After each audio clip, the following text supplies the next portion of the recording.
départ. La décision sera rendue par le président donc, de la section des référés du tribunal administratif de Basse-Terre. Et c'est cette décision qui nous indiquera s'il y aura un départ ou pas demain. Ou pas du tout de départ. Nous espérons évidemment qu'il n'y aura pas de départ demain, pas de départ des 30 personnes prévues. Et je voudrais vous indiquer que la décision donc, de la préfecture, cet éloignement regroupé comme appelle la préfecture, moi je l'appelle plutôt une expulsion collective, parce que quand on affrète un avion spécialement à destination d'Haïti pour y envoyer 30 ressortissants haïtiens, il s'agit à mon sens bien plutôt d'une expulsion collective que de ce qu'on peut appeler très très poliment un éloignement regroupé. C'est la même chose, les termes sont juste différents. En réalité, dans les faits, c'est la même chose. Ces personnes sont bien expulsées. Et je voudrais vous indiquer que là, nous sommes totalement en contradiction avec non seulement notre droit national, mais également avec le droit international, et notamment l'article 4 du protocole numéro 4 de la Convention européenne des droits de l'homme. Et je vous indique également que nous avons fait un recours auprès de la Cour européenne des droits de l'homme, qui actuellement traite notre dossier, notre demande, et ce recours est recevable. La Cour a reçu notre demande et la Cour demande au gouvernement français de lui fournir 5 heures avant le vol, au plus tard 5 heures avant le vol, certains éléments extrêmement précis qui nous ont été indiqués dans un courrier, qui ont été indiqués également au gouvernement, dans un courrier en ce sens. Peut-on revenir sur votre nom et votre prénom? Oui, je m'appelle Prisque Navin. Bien, super. Merci. Désolé maître, je vous prends au vol encore une fois, Oui. mais là vous pouvez parler plus librement, puisque là c'est un média indépendant et militant. Les éléments de fond de cette affaire, concrètement, vous avez parlé justement de la Cour européenne. C'est carrément, on va dire, quelque chose de totalement illégal ce qu'a entrepris le préfet. Bien sûr, en tout cas, c'est en contradiction, en contravention totale avec la Convention européenne des droits de l'homme. Bien sûr, la Cour européenne des droits de l'homme va en décider, mais elle a reçu notre requête. Il faut savoir qu'il y a des requêtes qui sont rejetées, qui sont irrecevables d'entrée de jeu. Et nous, notre requête a été reçue. Elle est recevable, elle est étudiée. Vous avez pu la déposer quand? Nous l'avons déposée hier, dimanche. C'est fabuleux. Dimanche. C'est fabuleux. Et voilà, on a été extrêmement actifs, ce collectif d'avocats est extrêmement actif. Donc je dois citer maître Patrice Tacita, maître Evita Chevry, maître Gilles Devers à Lyon, du barreau de Lyon. Donc nous sommes non seulement le barreau de Guadeloupe, Saint-Martin et Saint-Barthélemy, mais également le barreau de Lyon, et motivés par cette situation que nous vivons actuellement. Il y a également d'autres avocats ici en Guadeloupe qui sont sur ce projet, maître Gérald Coralli et d'autres avocats encore. Dites-moi maître, une petite question qui paraît peut-être stupide parce qu'on a l'impression qu'on est la patrie des droits de l'homme, mais est-ce qu'on n'a pas l'impression qu'en Guadeloupe, on est vraiment dans une zone de non-droit? Sans citer d'affaires spécifiques, mais de votre regard. Hein. Bien sûr. Nous sommes en Guadeloupe dans une situation de droit différente. Je vais vous faire vous rapprocher comme ça, on ne va pas faire d'interférence. Nous sommes en Guadeloupe dans une situation de droit qui est différente de la situation de droit qui existe en France. Par exemple, en France, quand il y a une obligation de quitter le territoire, quand je dis en France métropolitaine, je veux dire hexagonale, et donc en France hexagonale, lorsqu'un étranger a une obligation de quitter le territoire français, eh bien, il a une possibilité de faire un référé suspension ou un recours en annulation. Et ces recours sont suspensifs. Excusez-moi, il ne fait même pas de référé suspension, parce que ça, c'est ce que nous faisons, nous, en Guadeloupe. Mais en métropole, dans l'Hexagone, on ne fait qu'un recours en annulation, c'est tout. Et ce recours en annulation est suspensif. Par contre, ici, en Guadeloupe et en Guyane également, les référés, les recours en annulation ne sont pas suspensifs, donc nous devons les assortir d'un référé suspension. En fait, on comprend votre embarras parce que vous avez une formation de juriste, on vous a appris un cadre légal et en fait, on vous apprend qu'il y a des exceptions, il y a des spécificités locales. Mais on a un petit peu trop de spécificités alors, ici. Par exemple, ces spécificités locales ne sont pas propres à la Guadeloupe parce qu'on les trouve également à Mayotte et en Guyane. Mais en revanche, dans le territoire voisin, le département français le plus proche, c'est-à-dire la Martinique, cette spécificité locale n'existe pas. Sur l'île de la Réunion non plus, cette spécificité n'existe pas. Un recours en annulation à la Réunion ou en Martinique est suspensif, pas ici en Guadeloupe. Concernant justement les spécificités des territoires d'outre-mer, cela est dû à quoi? Est-ce que c'est dû à un laxisme de la part de nos députés qui ne regardent pas du tout forcément comment les lois sont mises en place ici? Ou est-ce que c'est tout simplement parce que c'est un commun accord en interne, je sais pas, parce que j'essaie de comprendre. Alors, moi, Les députés votent les lois. Je ne parlerai pas forcément de laxisme des députés, mais je pense que ce sont des lois qui sont anciennes, qui avaient peut-être un sens à l'époque où elles ont été mises en place, elles ont été rédigées.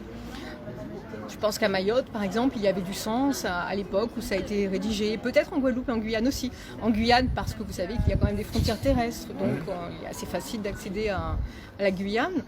Je pense qu'à l'époque, ces lois avaient du sens. Mais aujourd'hui, je pense qu'il serait utile de les revoir. Je ne parlerai pas vraiment de laxisme, mais je pense que c'est plutôt une sorte d'oubli peut-être. On les a un peu oubliées, ces lois spécifiques, ces lois qui sont en contradiction avec le droit de la France hexagonale. Vous me faites un clin d'œil, on a des préfets quand même qui se succèdent, mais qui ont tendance à oublier certaines lois, le plan sec eau potable et consorts. On a des préfets un peu bizarres. Après Gugus, après le préfet Rochat, nous en tant que militants et en tant qu'humains surtout, des fois on est un peu surpris de voir qu'on nous impose un cadre légal, on nous dit qu'on est français, on ne se retrouve pas traités comme des Français. C'est vrai que concernant l'eau potable notamment, moi on m'a expliqué, j'ai des amis qui sont du Rwanda, et on m'a indiqué qu'à Kigali, il n'y a jamais de coupure d'eau. Jamais. Voilà. Et voilà. C'est assez significatif. Mais j'espère que nous avons un nouveau préfet qui vient d'arriver. Donc je lui souhaite quand même bonne chance dans ses fonctions.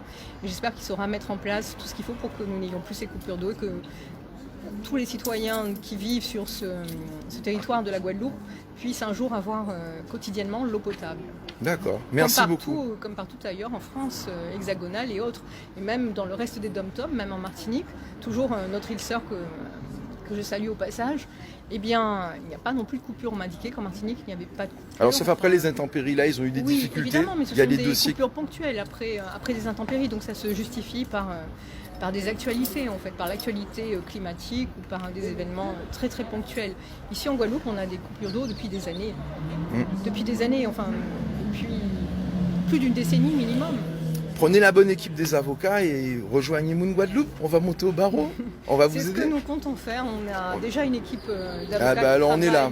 Mais je dis dis Moon Guadeloupe pour vous taquiner un petit peu, mais tous les Guadeloupéens sont prêts. Le barreau est très mobilisé. Vous avez même Maître Tacita, Maître Harry Durimel, qui est actuellement maire de Pointe-à-Pitre, qui milite énormément sur ces sujets de l'eau, du chlordécone également. Donc nous avons vraiment un barreau qui est très très actif. J'ai une dernière question. Je l'avais posée à Maître Démocrite. Vous pensez que la pression populaire, je dis bien juste une pression populaire, est nécessaire pour aider les juges, les avocats qui aujourd'hui se mettent du côté des droits humains? Peut-être...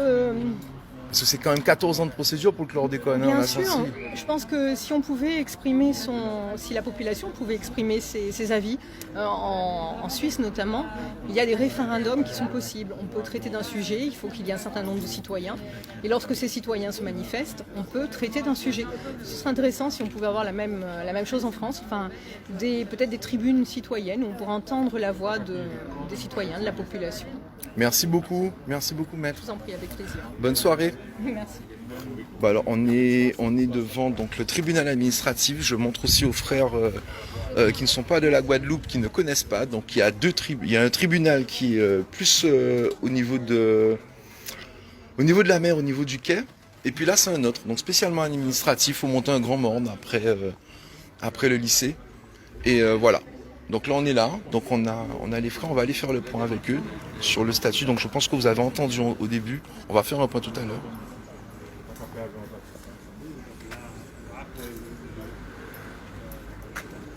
Je les laisse quand même échanger parce qu'il y a quand même alors il y a quand même des responsables d'associations. Il y a le CIMAT qui est là, on va avoir André qui est un bénévole aussi et qui va pouvoir donner des informations. Alors sachez quand même que logiquement, si je me trompe pas, il ne devrait plus y avoir de femmes à partir de ce soir au niveau du centre de rétention. Pour ceux qui n'ont pas encore eu l'info, qui viennent d'arriver, qui rejoignent, actuellement c'est mis en délibéré. Donc le départ qui était prévu par l'affrètement d'un avion en charter demain matin à 6h, c'est, on l'espère bien, compromis. On attend le délibéré à 10h. Donc voilà, donc grosso modo déjà la mobilisation de samedi a porté ses fruits. On remercie et je remercie aussi toutes les associations et collectifs et syndicats qui se sont mobilisés pour faire passer un certain nombre de communiqués directement adressés à au préfet Rochat, et puis le travail également des associations haïtiennes. Oui, alors en TV fait anti.fr. Alors, Johnny, est-ce que ça sent bon, Johnny? Bon, Non, on est avec l'optimisme, nous là. Depuis, on est on optimiste, travaille la optimiste, KPI. mais c'est une décision de justice, tu vois. Donc Oui. là, il faut être prudent. Voilà, on ne peut pas crier défaite, mais on ne peut pas crier non plus victoire, quoi. Donc D'accord. là, on attend la décision du juge. Il a tous les éléments en main des deux parties. Après, c'est lui qui va décider. Donc, On reste faut mobilisé. On reste On reste, mobilisé, on reste en alerte. On reste en alerte. Et aussi- Topo sur justement les frères, grosso modo là. Combien de frères et sœurs qui restent au centre de rétention ce soir? Normalement, une quinzaine. D'accord. Normalement, une quinzaine. Et on a aussi déposé un recours devant la Cour européenne des droits de l'homme. C'est ce que l'avocat D'accord. m'a dit. Donc là, la Cour a demandé un certain document à la France, d'accord, certaines exigences en fait avant le départ, si départ il y aura. Donc là, ils ont 5 heures jusqu'avant le vol normalement pour fournir tous ces documents. D'accord. Donc là, on attend. Les femmes qui étaient au centre de rétention, si j'ai bien compris, selon les quelques nouvelles que Camille m'a données avec le CIMAD, normalement il ne devrait plus rester de femmes ce soir, c'est ça? En fait, la dernière part ce soir, puisqu'elle est passée à ce qu'il paraît ce matin devant le juge, donc il a assigné à résidence. D'accord. D'accord. Donc ce n'est pas une libération, c'est une assignation à résidence. D'accord. Donc ça veut dire que si l'avion part, la préfecture a le droit d'aller la chercher chez elle quoi, pour la mettre dans l'avion. D'accord. Voilà. Ok. Donc voilà où on est. Donc là on est prudent, on attend demain 10h. Quoi. Donc demain matin, on va dire à tous les humains et notamment tous les frères qui sont mobilisés, les sœurs qui sont mobilisés justement sur ce combat qui est humain, on reste en alerte. Depuis qu'on a commencé à lever demain matin, prends café à Azot, prends petit déjeuner à Azot et il faut arrêter en alerte. Donc là c'est un dossier qui est assez complexe quand même, donc il y a beaucoup de choses à regarder, beaucoup de choses à vérifier. Donc les avocats ont transmis tous les documents. Donc là on attend, c'est le juge voilà, qui décide. Donc on est en France, on est des hommes et des femmes qui respectent la loi. Donc il y a des institutions qui fonctionnent. Donc c'est pour ça aussi j'appelle mes compatriotes de saisir ces institutions-là lorsqu'il y a des problèmes. Parce que des fois on a peur de venir au tribunal, de porter plainte. Mais non, il y a des instances qui sont là pour ça, pour régler les conflits. Donc là c'est ce qu'on fait. Je te remercie Johnny, je te libère. Merci beaucoup. Alors, il faut qu'on arrête avec ces expressions, je te libère. Il est déjà libéré le frère, il est libéré avant nous tous même. Mais bon voilà, je ne vais pas trop l'embêter parce que c'est très éprouvant. J'ai eu avec moi alors Sonia qui est la vice-présidente de Tête Collée, elle est au téléphone. J'espère que ça va, franchement merci, ça m'a fait vraiment plaisir de voir que beaucoup d'entre vous ont arboré les couleurs de Haïti en photo de profil, même en temporaire, j'ai vu ça tout à l'heure, ça m'a fait super plaisir. Donc vous avez compris, hein, malgré tout quand même la pression a porté ses fruits. Et puis très content de voir cette équipe d'avocats qui s'est mobilisée en très peu de temps. Et voilà, c'est une bonne nouvelle, peut-être que justement ça servira d'exemple. Et vous avez entendu les propos de l'avocate. Elle vous expliquait clairement que chez nous encore, on est trop exceptionnel en fait. Hein, les Guadeloupéens, on est trop exceptionnels. On a trop de régimes d'exception. Voilà. Donc c'est quand même particulier de voir qu'elle vous explique que nous avons un cadre légal, un cadre international, un cadre soi-disant des droits de l'homme, mais que chez nous en Guadeloupe, il y a des choses qui ne devraient pas se passer comme ça. Est-ce que la vice-présidente veut me dire un petit mot? Oui. Alors, est-ce que le cœur est serré encore là? On parlait avec Johnny, il me dit, bon avis. On est là, nous, le cœur est serré, hein, parce que quand on en a fait, c'est ça, ou pas savez vraiment là où il est. Mais un peu relâché, parce que du fait que l'avion là, était pour partir demain à 6h, donc nous n'y avons référé pour 10h. Et nous avons un certain nombre d'éléments que nos avocats de l'Hexagone. Il y a un âge là qui fait, nous expliquer ça. Nous expliquer ça. Donc, vous voyez au comité international.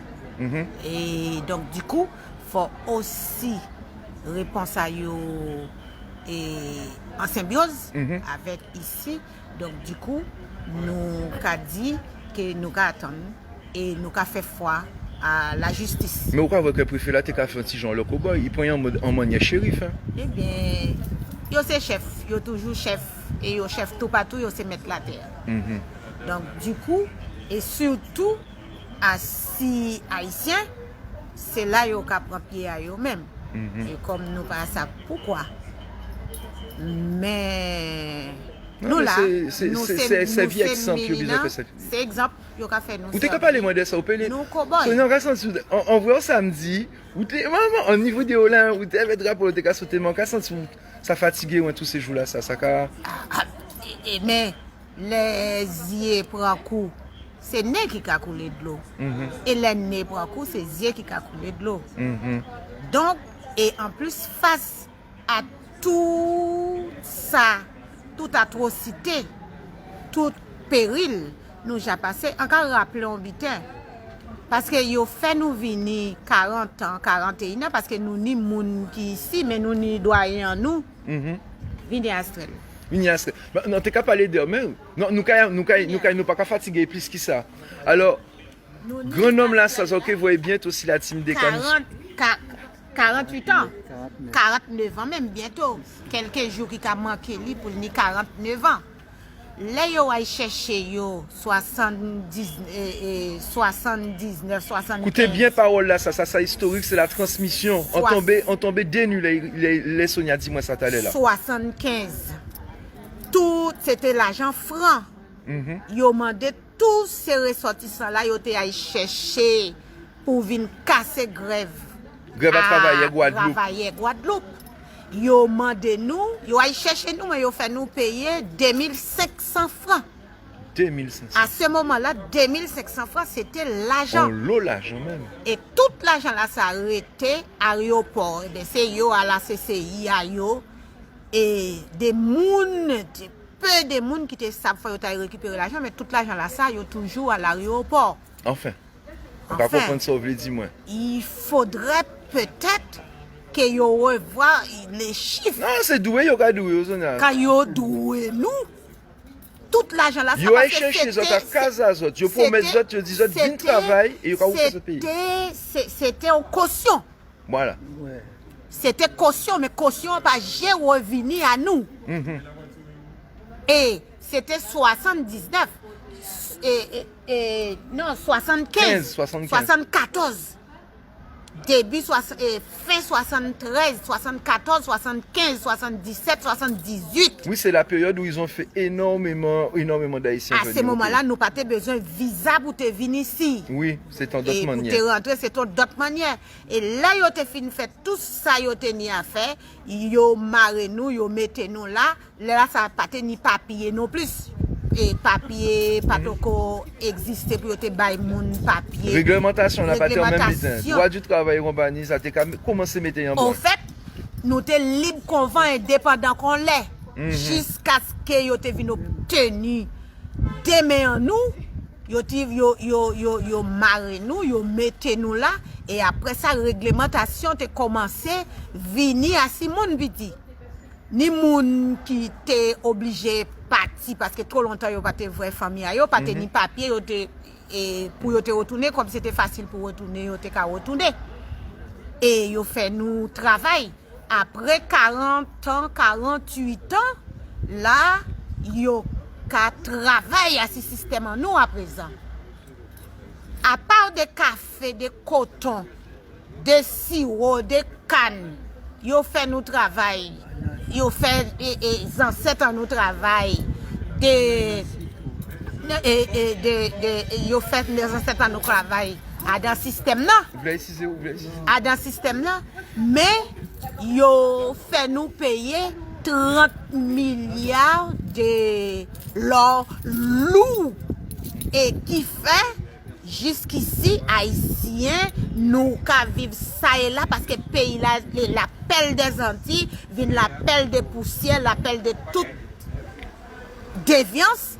Et là, nous, dans le système, là, nous qu'à baigner et yo qu'à peser nous. Alors c'est pour ça nous qu'à dit non.